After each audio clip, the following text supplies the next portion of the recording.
आजकल के दौर में अधिकतर लोग अपने जीवन से असंतुष्ट हैं। उन्हें लगता है कि मैं ही गरीब क्यों, मैं ही दूसरों से कमजोर क्यों हूँ। उन्हें अपने आप में दूसरों के मुकाबले कमी लगती है। वे इसका दोष भगवान को देते हैं, उन्हें अपनी स्थिति का कारण ठहराते हैं। इस कहानी में आपको इस प्रश्न का संपूर्ण उत्तर मिल जाएगा और आप अपने जीवन से संतुष्ट भी महसूस करेंगे।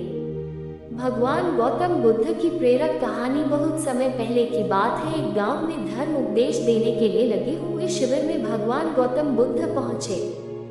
गांव के लोग अपनी अपनी समस्याएं लेकर उनके पास जाते और उनसे समाधान प्राप्त कर नई ऊर्जा के साथ वापस लौटते। गांव के बाहर एक गरीब राह में बैठा बुद्ध के पास आते जाते लोगों को निहारता रहता। उसने क्या देखा? दुखी चेहरा लिए भारी कदमों से लोग भगवान गौतम बुद्ध के शिविर में जाते और नई ऊर्जा के साथ चेहरे पर खुशी व आनंद लिए वापस लौटते। गरीब ने सोचा, क्यों न मैं भी भगवान के पास अपनी समस्या लेकर जाऊं। यह सोचकर हिम्मत करके वह भी शिविर की ओर चल देता है। शिविर में एक एक कर क्रमबद्ध तरीके से व्यक्ति को प्रवेश मिलता है, इसलिए वह भी अपनी बारी की प्रतीक्षा करने लगा। जो कुछ उसने रास्ते में देखा, अब यहाँ उसे देखने को मिल रहा है।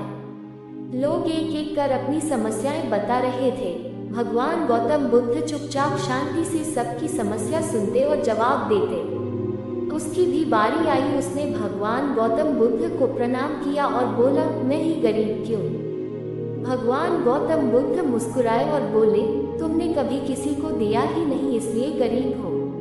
इस पर वह आश्चर्य से वह भगवान गौतम बुद्ध का मुंह ताकने लगा और बोला, मेरे पास कुछ देने के लिए है ही नहीं। बड़ी मुश्किल से गुजारा हो पाता है और कभी कभी तो भूखे ही सोना पड़ता है, इतना गरीब हूँ। भगवान गौतम बुद्ध शांत भाव से बोले, तुम्हारे पास एक चेहरा है, किसी को भी मुस्कुराहट दे सकते हो।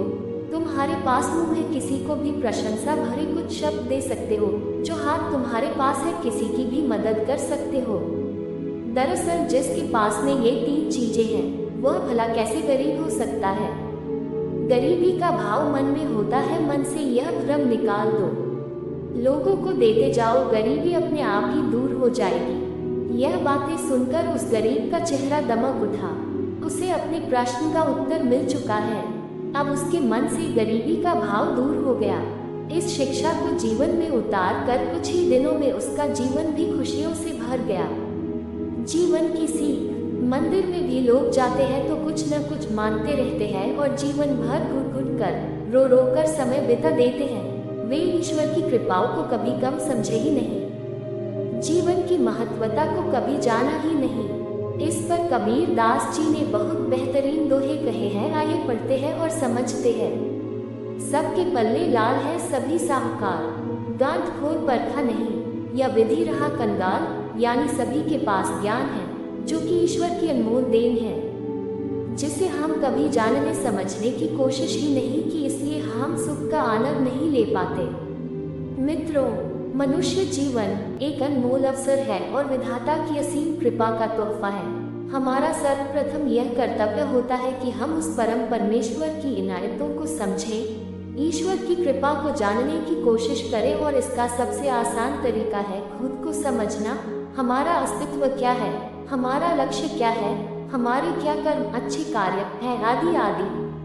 उपरोक्त सभी बातों को पढ़कर आज हम यह पूर्णता समझ चुके हैं कि हमारे पास ईश्वर की दी हुई वो अनमोल तोहफे हैं, जिनसे आज मानव नई नई उपलब्धियों को पा रहा है, असीम ऊंचाइयों को छू रहा है।